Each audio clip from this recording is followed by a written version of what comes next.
Hello guys, आज हम perfect crown के ड्रामा के एपिसोड 2 को हिंदी में एक्सप्लेन करेंगे। अब हमें फ्लैशबैक में 2009 के इनके स्कूल के सीन का दिखाया जाता है, जहां इनका आर्चरी कंपटीशन हो रहा था। रेड हाउस में थे हुजू और मिन, और वहीं ब्लू हाउस में थे प्रिंस इयान और मिनसुक। मिनसुक हुजू के बारे में कमेंट पास करता है, जो सुनकर इयान को काफ़ी गुस्सा आता है, तो वो उसे डांट कर चुप करा देता है और वार्निंग देता है दोबारा ऐसा कभी न करने के लिए। देन इनका मैच शुरू होता है, जहां लगभग हर राउंड में इयान की टीम लीड कर रही होती है और हुजू की टीम सिर्फ 1 पॉइंट से उनसे नीचे थी। मैच देखने के लिए इयान के पिताजी यानी राजा भी आए थे, पर वह इयान को अच्छा परफॉर्म करते हुए देखकर कुछ खास खुश नहीं होते, और ये चीज़ इयान भी नोटिस करता है। देन आता है आखिरी राउंड। इयान की टीम लीड कर रही थी 102 पॉइंट के साथ, वहीं हुजू की टीम थी 101 पे। तो आखिरी तीर चलाने हुजू और इयान आते हैं, जिसमें हुजू 9 पॉइंट्स स्कोर करती है, जिससे उसकी टीम 110 पॉइंट्स पे होती है। अब सबकी निगाहें इयान पे थी, तो इयान अपने एरो शूट करता है, जिसके साथ ही यह फ्लैशबैक यहीं पर खत्म हो जाता है। देन हमें प्रेजेंट का सीन दिखाया जाता है। हुजू इयान को शादी के लिए प्रपोज करती है। इयान स्माइल करता है एंड थोड़ी देर उसे देखने के बाद कहता है, इसमें तुम्हारे क्या टर्म एंड कंडीशन है। हुजू पूछती है, आप सरप्राइज नहीं हुए? शायद आपको कई सारे रिश्ते आए होंगे। इयान कहता है, हाँ, पिछले 2 दिन में 10 से ज़्यादा रिश्ते आए हैं। तो बताओ तुम्हारे क्या टर्म हैं? मैं पर्सनली उन्हें सुनने के बाद ही डिसाइड करूँगा। हुजू कहती है, मेरे पास बहुत सारा पैसा है, जो सुनकर इयान हंसने लग जाता है एंड कहता था, मुझे लगा था तुम कुछ क्रिएटिव बोलोगी। हुजू कहती है, इसके लिए क्रिएटिव क्यों होना है? अरेंज मैरिज तो ऐसे ही होती है, पैसा, स्टेटस और फ्रेंड देखकर। मेरी फैमिली के बारे में पता ही होगा आपको। मैं इंटेलिजेंट हूँ, सक्सेसफुल हूँ। मेरा एक बड़ा भाई है जो थोड़ा डम्प है, इसीलिए वह कोई प्रॉब्लम तो नहीं करेगा, इसीलिए आपको इन लॉस की चिंता करनी नहीं पड़ेगी। इयान कहता है, और क्या? हुजू कहती है, मेरी काफ़ी थिक स्किन है, इसीलिए मुझे क्रिटिसिज्म से कोई फ़र्क नहीं पड़ता। बचपन से खुद की आइडेंटिटी को लेकर इतनी सारी बातें सुनी हैं, इसीलिए मुझे किसी भी क्रिटिसिज्म से कोई फ़र्क नहीं पड़ता। आप तो इमेजिन भी नहीं कर सकते मेरे नाजायज़ होने की वजह से मुझे कितना कुछ सुनना पड़ता होगा। इसीलिए डोंट वरी, मैं मेक श्योर करूँगी कि आपको कभी भी क्रिटिसिज्म का सामना ना करना पड़े। एक ह्यूमन शील्ड की तरह मैं आपको प्रोटेक्ट करूँगी किसी भी क्रिटिसिज्म से। और वैसे भी कॉन्ट्रैक्ट ख़त्म होने के बाद हम डिवोर्स ले लेंगे, जिसका ब्लेम मैं खुद पे ले लूँगी, इसीलिए आपको चिंता करने की ज़रूरत नहीं है। इयान पूछता है, और कुछ? हुजू कहती है, ब्यूटी। इयान कहता है, और? हुजू कहती है, और क्या चाहिए आपको? तभी हम देखते हैं बाहर दरवाजे पे एक मेड, जिसका नाम था आरम, वह बातें सुनने की कोशिश कर रही थी। तभी वहाँ हेवन आता है, तो उससे कहती है कि वो ग्रैंड प्रिंस के लिए हर्बल टॉनिक लेकर आई थी। अन उसे जाने के लिए कहता है और वो खुद हर्बल टॉनिक लेकर अंदर आ जाता है, जो इयान उसे रखकर बाहर जाने को कहता है। इधर क्वीन मदर भी इयान के लिए लड़की देख रही थी। अगले दिन हुजू तो बहुत खुश होकर ऑफिस आती है, तो हेजंग उससे पूछती है कि आखिर कल क्या हुआ था, क्या ग्रैंड प्रिंस इयान ने हाँ कर दिया? जिस पे हुजू कहती है, नहीं, उसने मुझे रिजेक्ट कर दिया। देन फ्लैशबैक में हमें दिखाया जाता है इयान उसे मना करता है एंड रीजन पूछने पर बताता है कि कुछ है जिसे वो पैसे, इंटेलिजेंस और ब्यूटी से ज़्यादा वैल्यू करता है। हुजू पूछती है, और वो क्या है? इयान कहता है कि अगर मैंने बताया तो तुम क्या मुझे वो दे पाओगी? प्रेजेंट सीन में हेजंग पूछती है, उन्हें क्या चाहिए था? हुजू कहती है, प्यार, उसे प्यार करके शादी करनी है। हेजंग कहती है, ग्रैंड प्रिंस तो काफ़ी रोमांटिक निकले। हुजू कहती है, रोमांटिक माई फुट। हेजंग कहती है, फिर मैं कोई नया प्रोफाइल ढूंढती हूँ। हुजू कहती है, उसकी ज़रूरत नहीं है। हेजंग कहती है, क्या आप फिर से ट्राई करोगी?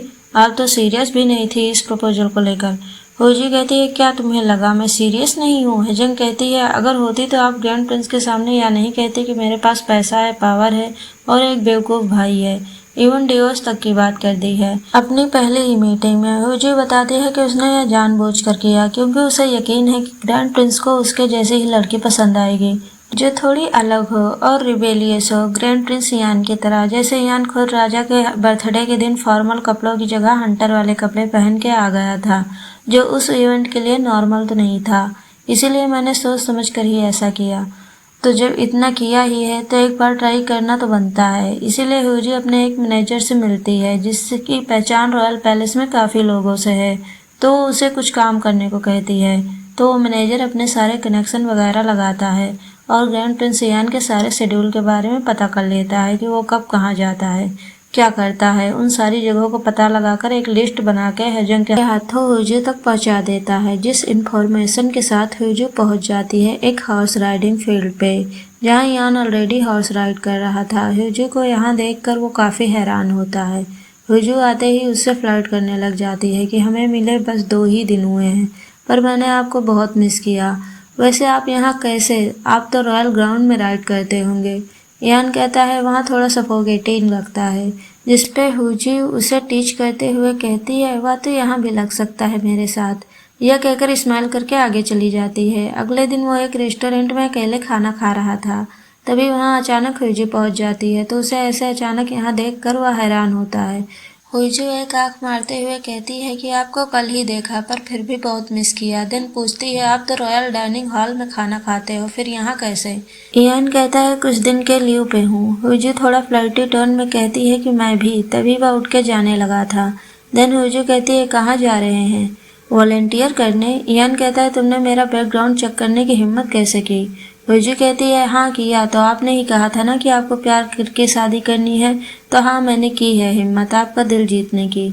ये बोल के इयान को फ्लाइंग हर्ट्स देती है। यह सब सुन के इयान तो काफ़ी क्रिंज फील होता है। बात यहीं तक खत्म नहीं होती। हुइजू तो उसे हर जगह फॉलो करती है, लाइक ड्राइव करते टाइम, मूवी हॉल में जॉगिंग करते टाइम और हर जगह। हुइजू तो बस फ्लर्ट करने में ही लगी हुई थी। इयान को थोड़ा थोड़ा अच्छा तो लग ही रहा था, क्योंकि अगले दिन जब वह कहीं जा रहा था तो काफ़ी कॉन्शियस लग रहा था अपने ड्रेस को लेकर। इयान जॉन से पूछता है कि मैं सही तो लग रहा हूँ ना। जब वो हर जगह आ ही रही है तो मुझे हर पल अच्छा तो लगना ही चाहिए। इधर हुइजू की भाभी उसे कॉल करके बताती है कि आज उसे एक ब्लाइंड डेट पे जाना है। अगर मना किया तो डैड कैसल ब्यूटी बंद करने की धमकी दे रहे हैं, इसीलिए हुइजू को जाना ही पड़ता है। तो हुइजू उससे रॉयल आर्ट गैलरी में मिलने जाती है। तो उसका नाम था जुन। वो कहता है कि मिस हुइजू आपके डैड से आपके बारे में बहुत कुछ सुना है, जैसे आपको आर्ट बहुत पसंद है, इसीलिए आप एक आर्ट्स फाउंडेशन भी चलाते हैं। हुइजू से भगाने के लिए कहती है कि अरे ऐसा कुछ नहीं है, वो तो बस मनी लॉन्ड्रिंग के लिए है। जो सुनकर चुप हो जाता है। देन हुइजू कहती है तुम बताओ कब शादी करनी है, सितंबर, अक्टूबर या नवंबर। जुन कहता है इतनी जल्दी, एक दूसरे को अच्छे से थोड़ा जान लेना चाहिए। हुइजू कहते हैं वैसे भी अरेंज मैरिज है, इसमें क्या जानना है, वैसे भी मैं जानती हूँ तुम मेरे पापा के इस प्लान के पार्ट हो। जुन पूछता है वो कैसे। हुइजू कहती है मेरे पापा मुझे कंपनी से निकालने की फिराक में है, तो अगर मैंने किसी पावरफुल फैमिली से शादी की तो वह ऐसा नहीं कर पाएंगे, क्योंकि वह जानते हैं कि तब मैं पहला काम जो करूँगी वो होगा मेरे निकम्मे भाई को कंपनी से निकालना। तो बताओ तुम यह करने में मेरी हेल्प कर सकते हो। तभी वहाँ हैवन आ जाता है एंड उन दोनों को देख लेता है, तो हुइजू उससे थोड़ा हाय हेलो करती है। देन जन खुद ही शादी से पीछे हट जाता है। इधर हैवन आकर यान को बताता है कि आज मैंने मिस हुइजू को एक लड़के के साथ देखा, वो तो काफ़ी कूल हैं। आपसे रिजेक्ट होने के बाद उन्होंने तुरंत ही एक और लड़का ढूंढ लिया, जो सुनकर यान को अच्छा नहीं लगता। हैवन फिर कहता है कि उसे लगा था कि शायद क्वीन मदन ने हुइजू को भेजा है। यान कहता है ऐसा नहीं हो सकता कि मेरी भाभी की फैमिली से 4 क्वींस आई हैं, इसीलिए उनमें सुपेरिटी कॉम्प्लेक्स बहुत है, इसीलिए वो हुइजू को अपने साथ कभी नहीं मिलाएंगी। हन कहता है कि आपको क्या लगता है उन दोनों में से कौन जीतेगा। यान कहता है क्या मतलब।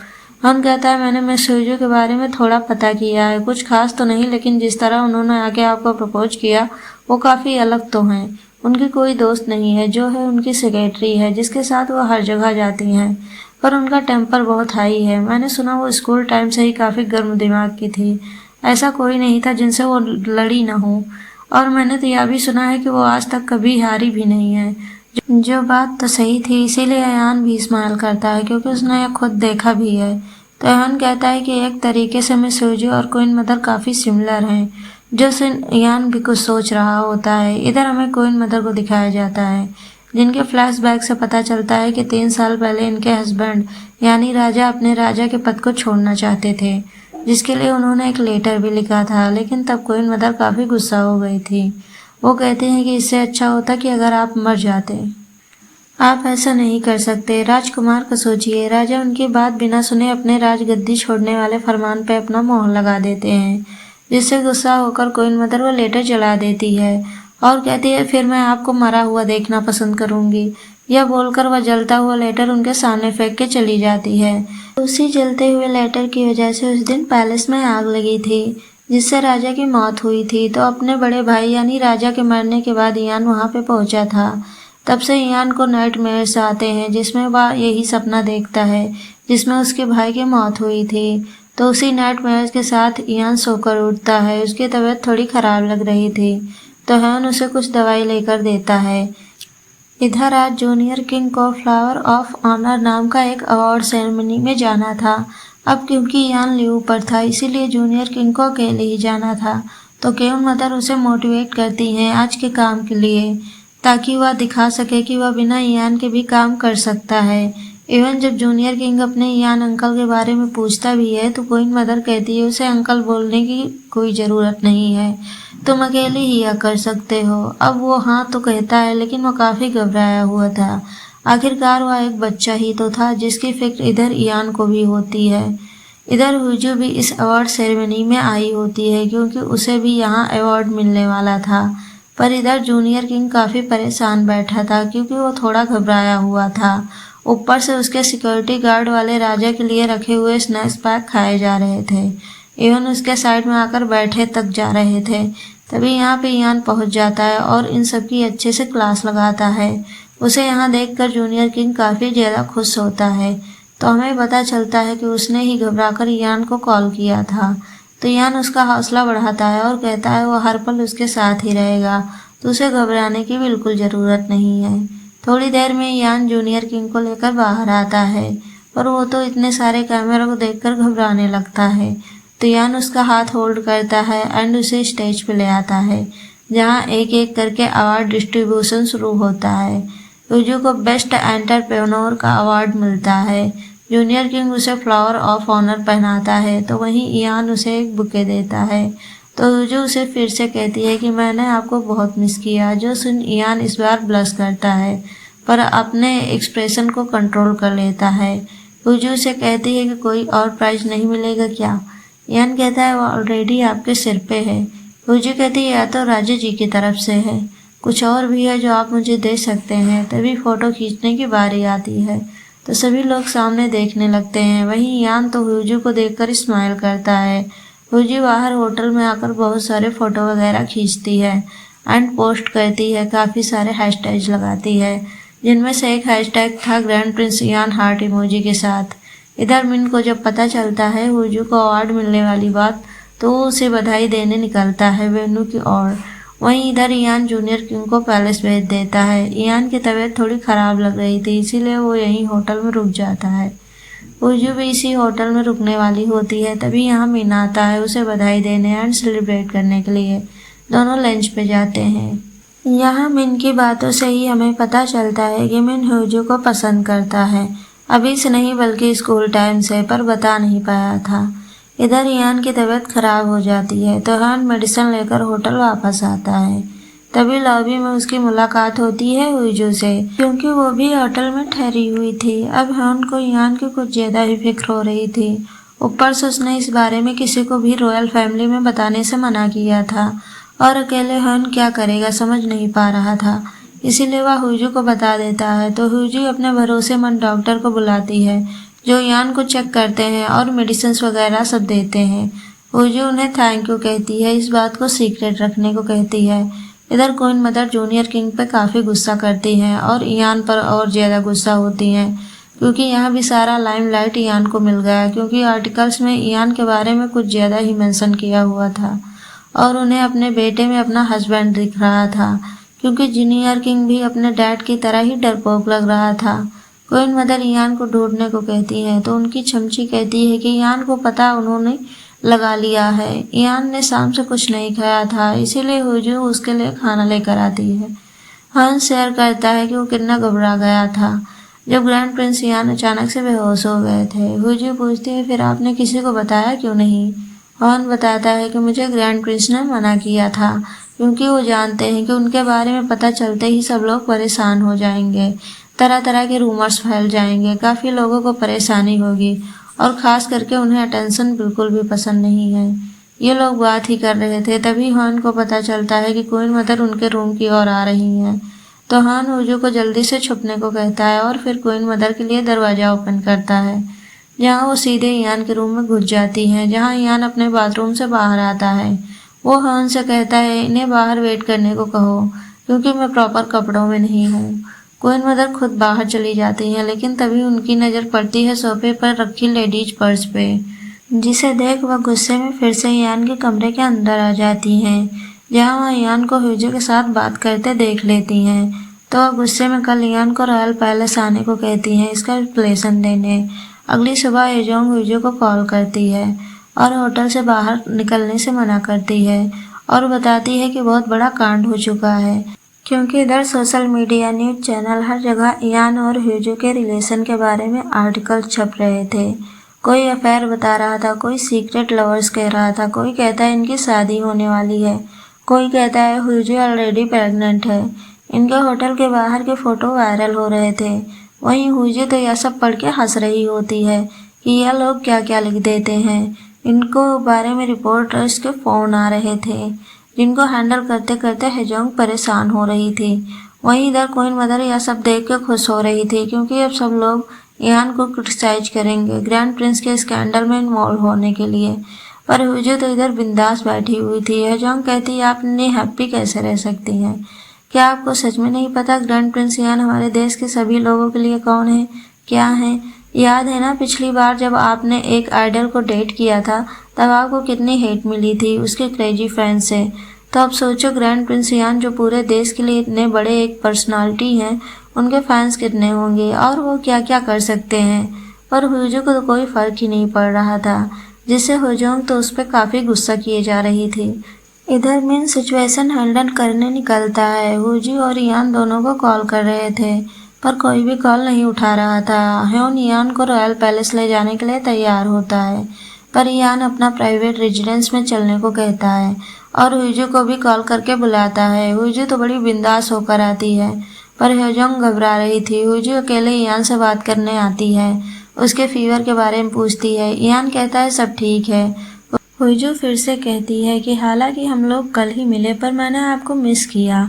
ईयान उससे माफ़ी मांगता है, इस स्कैंडल में वो भी फंस गई उसके लिए, एंड पूछता है कि बताओ तुम्हें क्या चाहिए। ह्यूजो कहती है अगर मैंने बताया तो क्या आप दे सकते हैं? ईयान कहता है मैं सीरियसली पूछ रहा हूँ। ह्यूजो कहती है जो मैं चाहती हूँ वह पाना काफ़ी मुश्किल है। देन उसे प्रपोज करने के लिए रेड क्लॉथ में वो कुछ लाई थी, उसे खोलती है, जिसमें होता है एक फ्लावर ऑफ ऑनर जो ह्यूजो को मिला था 2009 वाली आर्चरी कंपटीशन में, जब उसने ईयान को हराया था। यानी एपिसोड की शुरुआत में जो आर्चरी कंपटीशन दिखाई थी, जिसमें ह्यूजो ने 9 पॉइंट स्कोर किए थे और ईयान आखिरी तीर चला रहा था। ईयान उसमें 7 स्कोर किया था, जिससे ह्यूजो की टीम जीत गई थी। पर ह्यूजो को तभी पता था कि ईयान ने यह जानबूझकर हारा था। ह्यूजो कहती है आप उस दिन जानबूझकर हारे थे। मैं आपकी जगह होती तो मुझे बहुत बुरा लगता कि जिसे मैं हरा सकती हूँ उसे जानबूझकर हार जाऊँ। देन वो उसे अपने भाई की बेवकूफ़ियों के बारे में बताती है, किस तरह से उसे स्कूलों से निकाला गया, कितनी कंपनीज डुबा दी, पर उसके डैड और बोर्ड मेंबर्स मरे जा रहे हैं उसे कौशल ग्रुप चलाने देने के लिए, और मुझे मेरी पोजीशन से हटाने के लिए बहाने ढूंढ रहे हैं। आपको क्या लगता है मेरे साथ ऐसा क्यों हो रहा है? क्या वो लड़का है इसलिए, या फिर क्या वो जायज़ बेटा है और मैं नाजायज़ बेटी हूँ इसलिए? पर अब मुझे समझ आ रहा है क्यों, क्योंकि उसने एक नोबल फैमिली में शादी की है, इसीलिए मैं भी ऐसे ही एक पावरफुल फैमिली में शादी करना चाहती हूँ। ईयान कहता है कि फिर तुम बस मेरे टाइटल के लिए मुझसे शादी करना चाहती हो। ह्यूजो कहती है हाँ, क्योंकि इस टाइटल के ना होने की वजह से मैंने अनगिनत चुटी खोई है। जिस पर ईयान कहता है कि फिर तैयार हो जाओ ग्रैंड प्रिंस की वाइफ बनने के लिए, क्योंकि अब तुम्हें पूरे देश का सामना करना पड़ेगा। ये सुनकर ह्यूजो स्माइल करती है और इसी के साथ ये एपिसोड यहीं पे ख़त्म हो जाता है। सो मिलते हैं नेक्स्ट एपिसोड में। Thank you for watching.